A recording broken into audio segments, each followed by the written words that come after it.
Uli, welcome to Pillow Talk Sessions. I'm really looking forward to this conversation. I always get so much when I speak to you. You're just a sort of fountain of insight and information and knowledge and years of experience in the hotel tech space. So very excited to talk to you.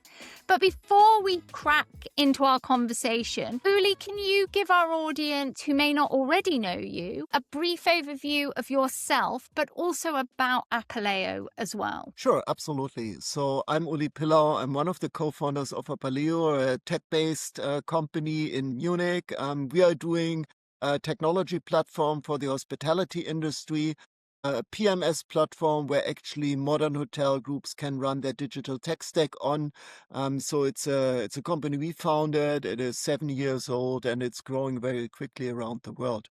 Personally, I'm actually originally from the hospitality industry, so I've been working for some of the big hotel brands around the world, and then very early on switched to technology, so started to do a couple of software companies in our business, different segments, different types of software, and that's what we have been doing for the past 20, 25 years. I do startups in hospitality that focus on tech, on modern tech, and new ways of running hospitality businesses. Brilliant. Uli, can we go back to your beginnings in hospitality, actually? So what did you do originally in hospitality when you worked for the hotel brands? What was that part of your career before you moved to tech and before you moved to startups? So very originally, actually, I was doing a hotel school and a hotel apprenticeship, as so many people start in our industry. That's the usual, or has been the usual starting point during my times. I was part of Intercontinental when they first were running their first property in Germany, which still exists today. A 600 plus rooms hotel in the center of Berlin, which it was the first property they had in Germany. It's still being run by Intercontinental. It's one of the famous intercontinentals in Germany called the Berlin Intercontinental. So I did an apprenticeship there and then started to work for them in different locations, also for Hilton later on, where I spent a couple of years. First on a hotel level, mostly in operations, rooms division, reservation, front desk, but then also went into technology. So at the time, only the big brands were using some kind of property management system and other software. Then it got more popular, so we introduced PMS and other technology into many hotels of those brands, including revenue management at some point. So very exciting times. Very different to today. Today, pretty much every hotel has a property management system and some other apps and modules around it. But at that point, it was really the starting point of IT and technology in hotel business. I mean, if we think about how far we've come in that period of time, for going when it really was very, very analog to where we are today, you've seen and been part of such a shift in tech adoption across hospitality and sort of seen the impact it's had as well. Yeah, absolutely. And I think when I look back at the past year, it has been going even faster than ever before, obviously due to AI coming into the industry, travel and hospitality, and lots of shifts there. At the same time, the digitalization, which was also partially driven by the pandemic over the past 5 years, also was undergoing a lot of changes in hospitality, ways on how hotel groups and operators were running their hotels. It all became more mobile, more digital. The guests did expect a different guest journey compared to what existed before. At the same time, it's still very much a legacy technology in the entire industry. I mean, some of the big brands like Marriott are running their core systems, which are partially 30, 40 years old. It's still the very old technology infrastructures that exist in those brands. So it's two-sided. A lot of new operators, owners, management companies that are doing it more modern ways and are expanding very quickly based upon tech models. And you have still the existing brands, which partially are very much legacy in how they operate and run their hotels. So it really is like a two-player race in a way, or a two different worlds, that real legacy towards now what we're seeing. And I know, Uli, today you're in a hotel that I believe it's not quite opened yet, did you say? Or has it opened, the hotel that you're in? It's in the pre-opening phase, so they are only selling or giving the rooms to friends and family and partners, but they are not officially open yet. So I'm gonna make the assumption that they're very much in the new breed of hospitality operator that is tech forward? Yeah, it's actually a very exciting combination here at this property. It's in London, central London, a 43 rooms property next to the British Museum, so just 2 minutes away. Very well located. It's a very nice boutique hotel, great rooms, great lobby, only 43 rooms. So to the outside world, to the hotel guests, it appears more a boutique style hotel with a lot of personal service. But what they are doing is everything behind. So all of the operations, the procedures, wherever they can, they automate those through technology. And so this is really something which we find very exciting because it's the combination of delivering personal service to the guests, so being a host. And they are really hosts here to the hotel guests, and at the same time, they use technology wherever they can to become more digital, more mobile, faster, more efficient. And this is what we are seeing. And I think Citizen M from Amsterdam was one of the first hotel chains that started that 15 years ago, where actually their staff on site was shifting to be ambassadors rather than to be front desk clerks. So they got rid of the front desk completely at Citizen M, different type of hotels. And because technology was supporting them in most of their procedures, including registration, check-in, room keys and check-out and so on, the people they have there could do many other things, servicing the customers better than ever before.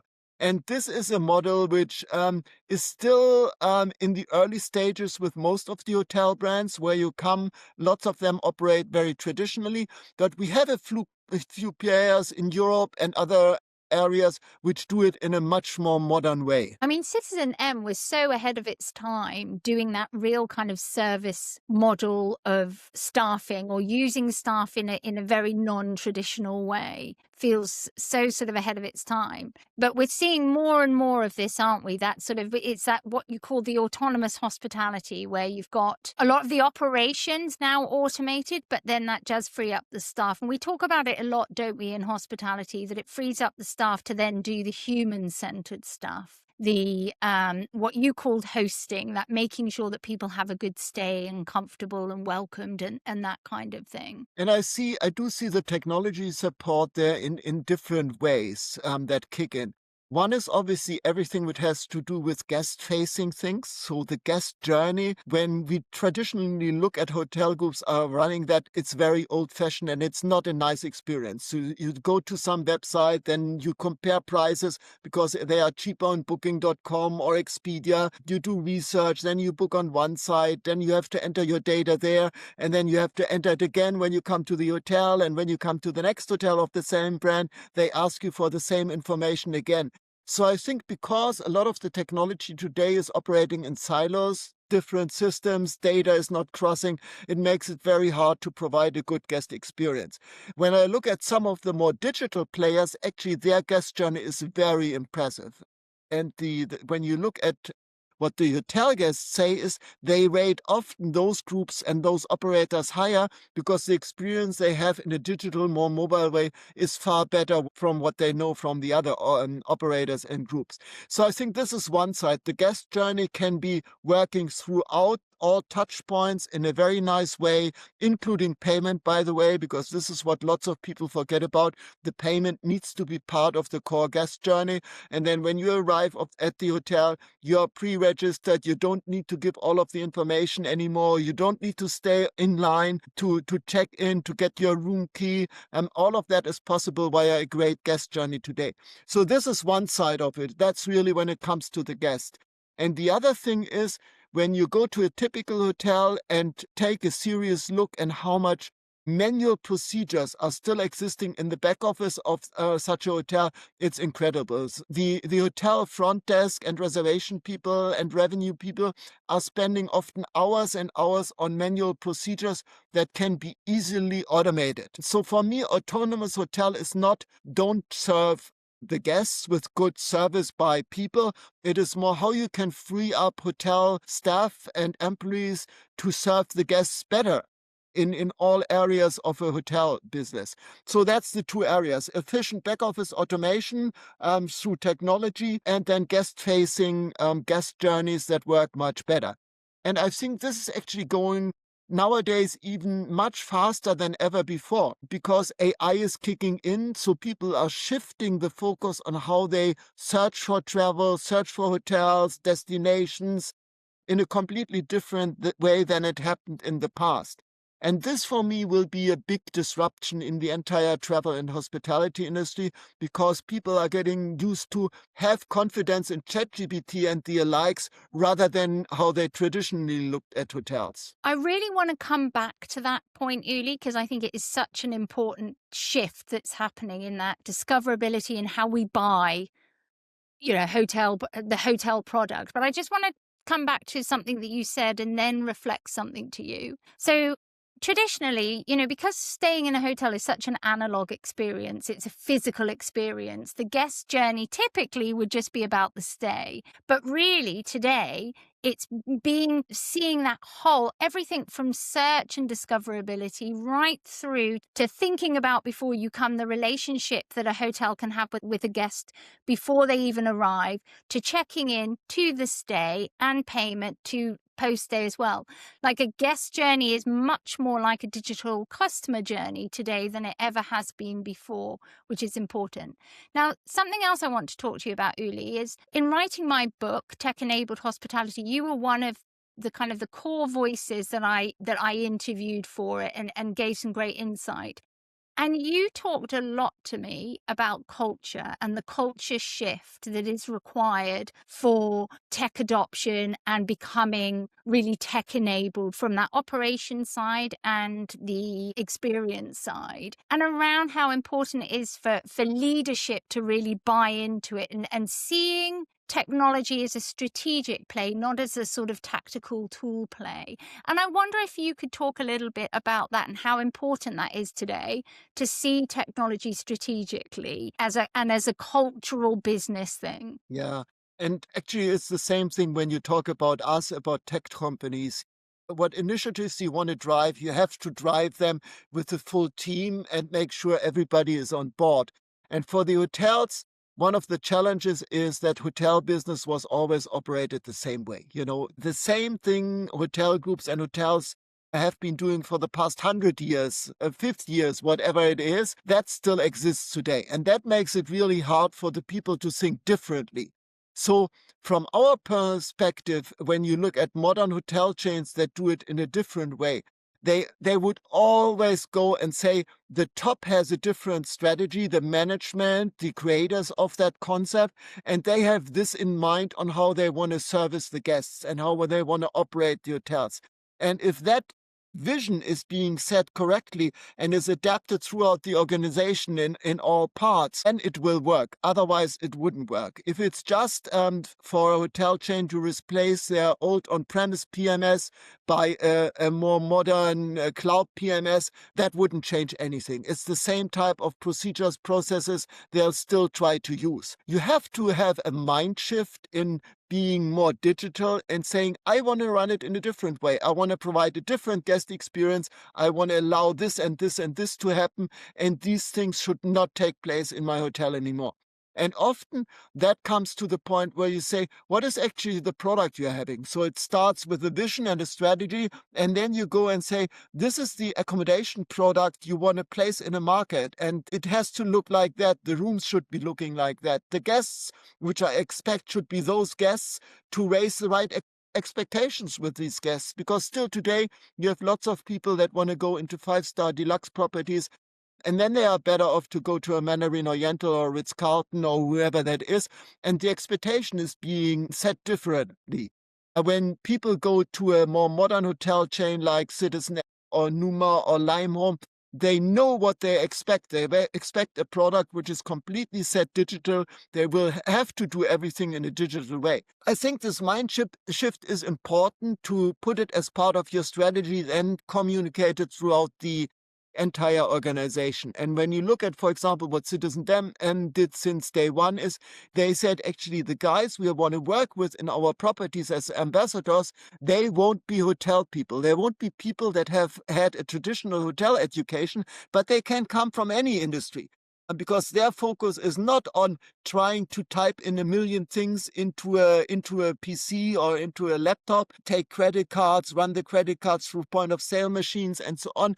But their purpose was to say technology has to do everything in the background and the people have to focus on the guests. And if that's the case and the technology is easy enough, then actually you can use people from any industry to run your properties. You don't need hotel educated people anymore, which is actually another challenge a lot of hotels and hotel groups are experiencing in Europe, UK, Germany, France, pretty much everywhere throughout. Labor cost has been rising extremely high. You don't find the people anymore that want to work in hotel business. Just in German hospitality, you've had 800,000 people that left hospitality during Corona because the hotels were closed and they had to find a different job. And they are not coming back into hospitality. So I think the mind shift needs to be there on what wanna I do in 3 years, 5 years with my hotel or my accommodation business. It's interesting that shift because it forces disruption, doesn't it? It sort of forces change, but also bringing new and different people in that may not have ever done hospitality also brings opportunity of different thinking and different ways of approaching things, different ways of looking at processes as well. I have a question for you. That mindset shift that an operator needs, where do you think we are at as an industry in terms of that mindset shift? And is it accelerating at the pace it needs to be? So if we're seeing on one level, we've got the Marriotts with 40-year-old tech, and then, where we are today, do you think it's accelerating at the speed that it needs to, that entire shift? Partially yes, partially not. I think the existing brands are so old-fashioned in the way how they run their businesses. Whatever they do, they are trying to operate all hotels in a standardized way, which works in their model. But actually, it's far away from offering modern hospitality products. The most exciting and most successful businesses we see that do it differently. Those are the ones that actually are either not from the hospitality industry, they are from other industries, e-commerce, digital, whatever, that are bringing new products onto the market. Or it is people that say, we start from zero. We have no hotels. We have a white piece of paper. We design our product, the strategy, the guest journey, the stay in a completely different way. And then we apply it from day one to what we are doing. Some of the existing brands, the bigger ones, have tried to bring new concepts onto the market that are similar to a Citizen M and others. And lots of them actually have not managed to do it in a very progressive way. So this is also the reason why Intercontinental has acquired the Ruby brand, while Marriott has now acquired the Citizen M brand earlier this year. These are brands that are operating completely different. And when the hotel groups, the existing ones, bring new concepts on the market, they run them exactly the same way as they run all of their other brands. And that makes it really hard.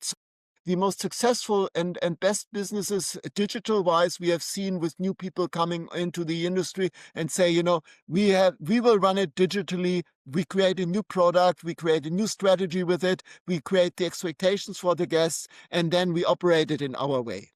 Can we go back to another disruption topic that you talked about just a bit earlier, and that is around LLMs and how it's impacting how people search and buy travel. And we're seeing a lot of this now. And I think my kind of feeling is there are a lot of people a little bit asleep, or certainly have been a bit sort of in denial about this, about how LLMs are changing consumer behavior and, whether that's guests or whether it's you're buying a pair of shoes or you're even, other things you might buy, how you're looking for them, the way you're doing your research, but then also how you're actually purchasing. So in terms of for the hotel sector, it's obviously we've got the OTAs there, we've got the call for more direct bookings, and we also maybe have an unknown about how things will change. But I'd love to hear your thoughts on the disruption that we're going to be seeing here. I think when you talk about the unknown, this is something where nobody can really predict where this whole thing is moving.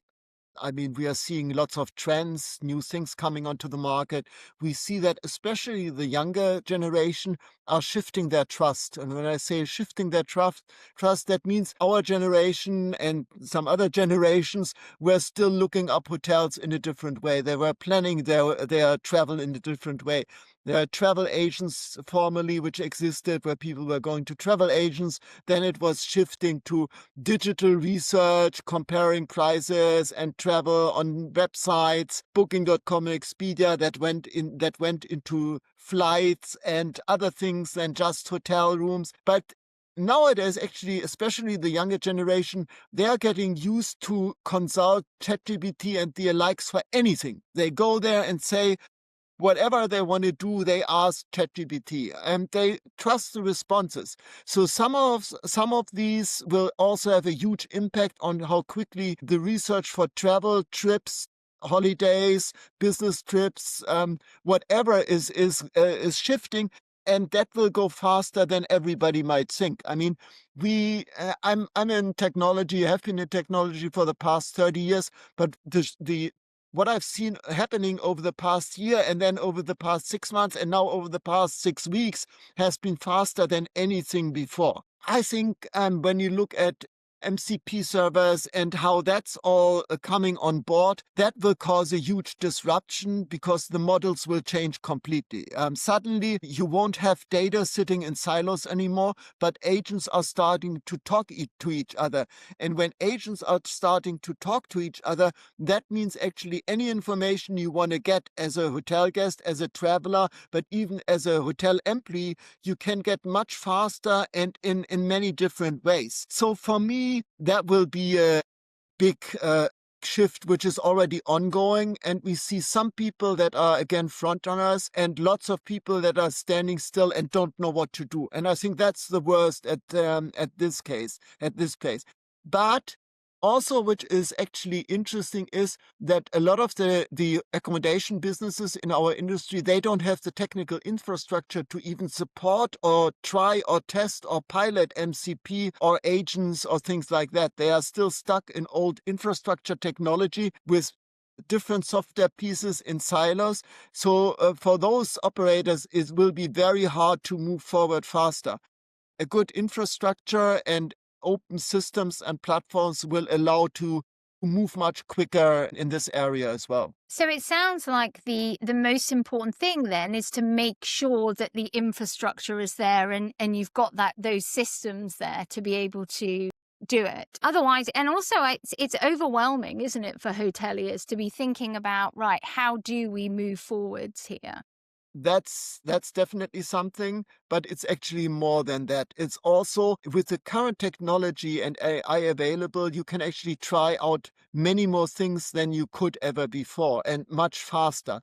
So for me, it also means that it's not only having the right infrastructure in place, but don't stop. I mean, really test things, go to people that are innovative, younger people, developers, AI developers, see how those agents or whatever it is can be combined with your current tech stack and how you can use it much faster. Obviously, if you have closed systems in place, it's very tough to rely on those to put more modern agent technology or AI technology in place.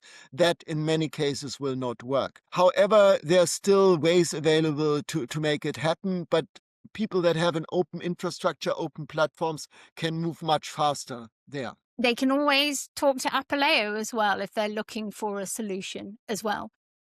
I I think there are a few players that are offering the right platform approach. But when it comes to AI, we are not the AI developers ourselves either. We have an AI group within our development team, but what we do is we enable anybody in the world to put AI agents on top of what we have. And that way we can be much more innovative and our clients can try and test things much faster than with any other platform. And another disruption or change that we're seeing in hospitality is that kind of convergence of asset classes as well. And that sort of, we're seeing a sort of a move away Maybe it's less a move away, but a move towards something different. So, sort of different types of hospitality offering that may look a little bit more like a co living blend or a built to rent blend or a serviced apartment blend or different types. And I'd love to hear your take on that. And then where you see that going as well, these different types of lodging types. So first of all, I think there are obviously new ideas coming all the time. So there are people out there that say, this is the type of accommodation product I want to bring into hospitality because I haven't seen it. I don't know. It doesn't exist, but I have a specific idea. So you have entrepreneurs that start with fresh ideas and they bring then products to the market and concepts which are really unique. And this you see happening in different places throughout Europe and internationally already. And come back to a few of them just to mention them. And then obviously there's also the legal aspect. So you have some laws that are kicking in different countries and in the EU, which is driving innovation in hospitality. I'll also mention a new product there in a moment. And then obviously a lot of the existing operators are becoming more hybrid. And when I say more hybrid is the concepts are changing. It's not fixed hotel rooms anymore. It could be a combination of hotel rooms. You might have student accommodation. You might have in the same building rooms that are being rented out for 3 days or a weekend. You have rooms that are being rented out as the same room as an apartment over 3 months or 6 months. So what we have seen over the past 10 years, that those hybrid business models are coming more and more onto the market. And there are lots of operators that actually manage different types of properties that serve different segments. And this is something we are seeing more and more. And I just mentioned a few. I mean, hostel market is becoming increasingly interesting. There is a luxury camping segment which is taking off in many European countries now. You have senior living, not senior living like we know it today, but really campus-style senior living, where people that have money can spend years and years.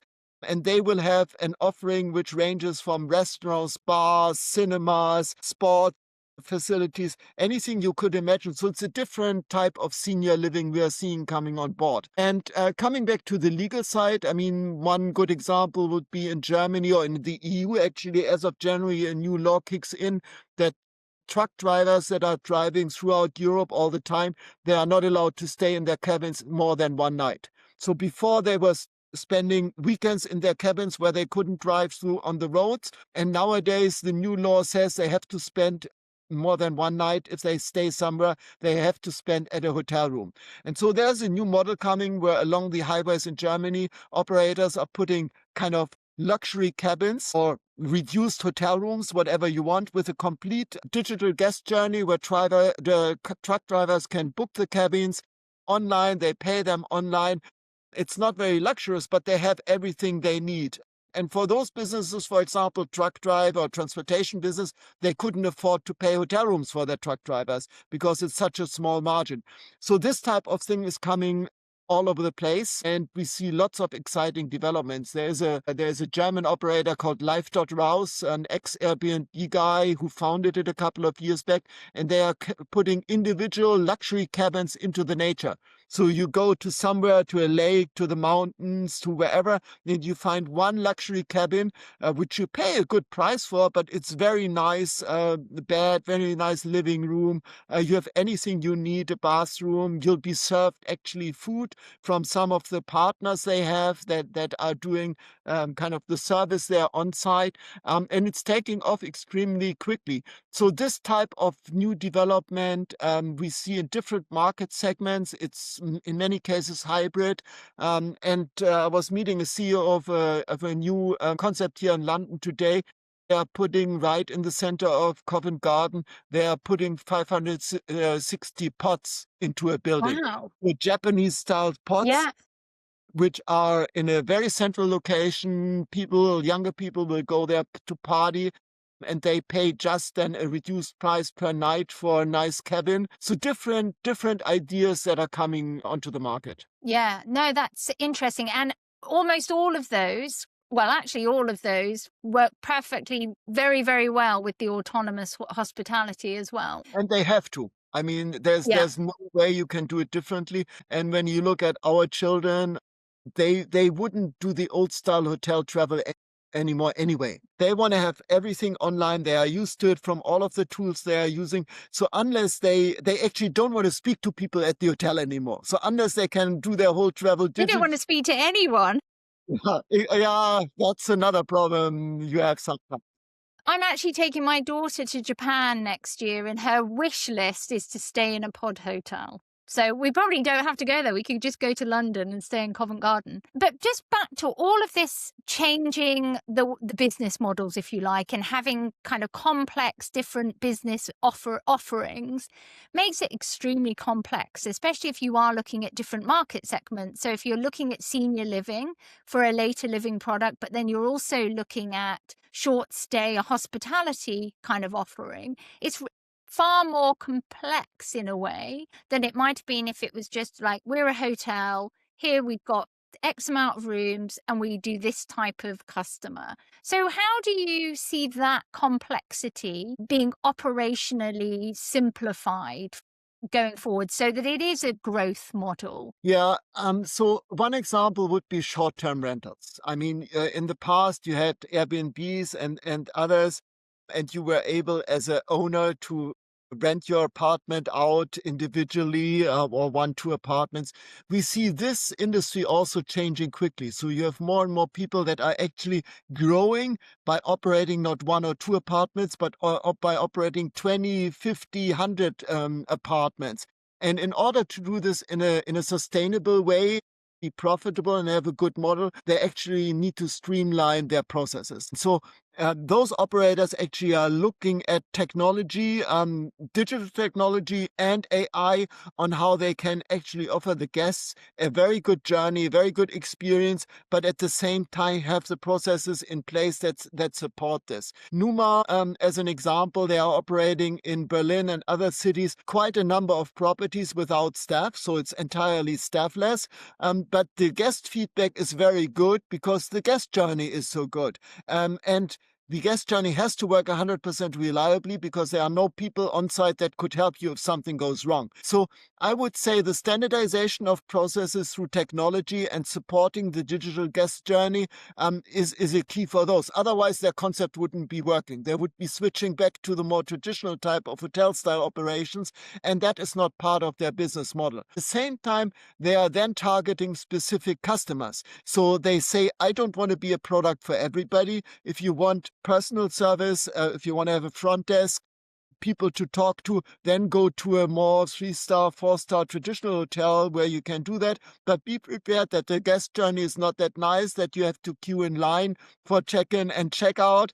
The whole experience is completely different. So again, putting the right expectations in place on what your product offers in accommodation is very important and very critical. And if you're an apartment or renting out a short-term rental or whatever it is, you have to clearly position yourself so that everybody from day one, minute one, sees am I buying? And this we have learned from e-commerce, which exists in other industries, other verticals, has been existing there for quite a while. In hotel business, e-commerce is still not fully understood by many people. And actually, the sort of the big wraparound of that is know your customer, isn't it? So make sure that you've got the right product for the right customer. Uli, where do you see things going? So I know that especially today we can't have that magic crystal ball, but over I guess the short term, because again, long term, it's difficult to sort of see, but where do you think things are going for hospitality? So if you had to sort of guess what this time next year would be, what do you think we'll be seeing more of? And maybe what we might see less of in hospitality? I think the existing hospitality businesses operating in a traditional way, they will be all struggling. So I think you still have the luxury segment of 5-star properties and chains that have their room. There's always an audience. There are always guests that want to spend their money, lots of money for that, and they want to stay in those properties. So I think they definitely have room. Everything below, they will be struggling because the old way of operating is not efficient anymore. It will not produce the results the owners and the people that are investing into hotel businesses are expecting. So people will have to change drastically the way that works. So I think we'll see a lot of consolidation in the industry where the bigger brands are buying smaller groups because they can afford it, and they have the efficiencies of obviously of structured corporate administration that is in place. So that is possible and will happen. On the other hand, I think we'll see more and more new operators and ideas and concepts coming onto the market, and some of them really will be disruptive. I mean, Citizen M, as we know it today, they have been completely new in 2008 when they opened their first properties. Nobody really understood it, and lots of people tried to copy it, but they were not successful because they don't have the Citizen M DNA or had the Citizen M DNA. So the DNA, the passion for what you're doing and how you're putting products onto the market will be extremely important. And I think the direction of operating autonomous hotels and AI agent hotels, that will change a lot of things on a hotel but as well on a corporate level, how things are being done. So I would expect that even still in 2026, maybe middle of 2026, we will see the first agent operated hotels, properties being on the market that test on how actually can I run a hotel through an agent and no more involvement by people doing that. Let's see how successful that is. We already see within actually our customer base a lot of people that are moving that direction, and they are piloting and testing out and rolling out actually agents in different ways. Well, that's so exciting to see how that rolls out as well. And no doubt it will have a little bit of a messy beginning, but then it's iterating and learning, isn't it? And for you, Uli, and for Apaleo, before we come to the end of the call, I'd love to know what you've got coming up.